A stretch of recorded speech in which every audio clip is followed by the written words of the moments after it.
I've seen too much. Too much has happened to, around, in front of, but not as much for me.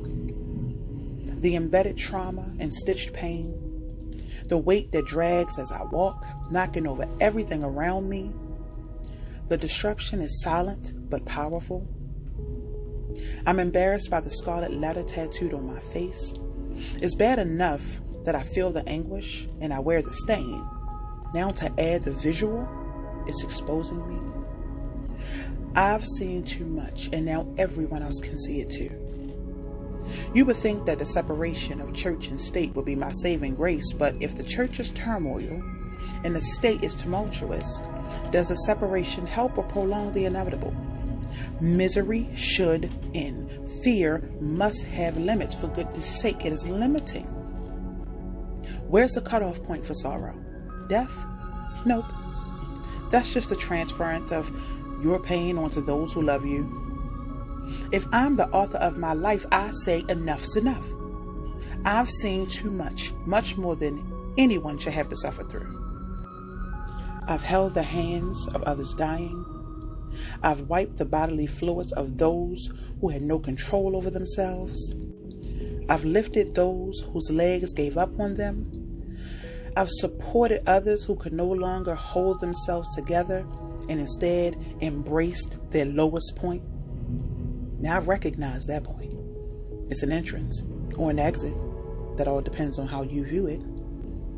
But I decided I've seen too much.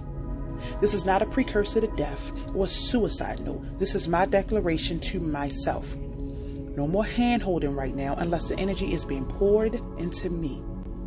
Now I understand how that can be confusing because to onlookers, two hands are holding each other. They're supporting each other, right? But to the experienced eye, the difference is the intention.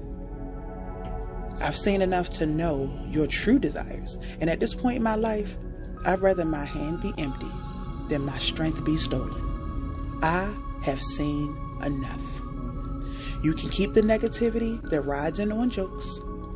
You can have the dehumanization that sneaks in while watching mini movies on the movie screen. Keep all the tearing down of your own kind while kicking back, listening to music and watching TV. The load of it all is too much. It is too heavy and it is carried by choice. Taking all of what I've had no option into witnessing has created a cold, muted, number me.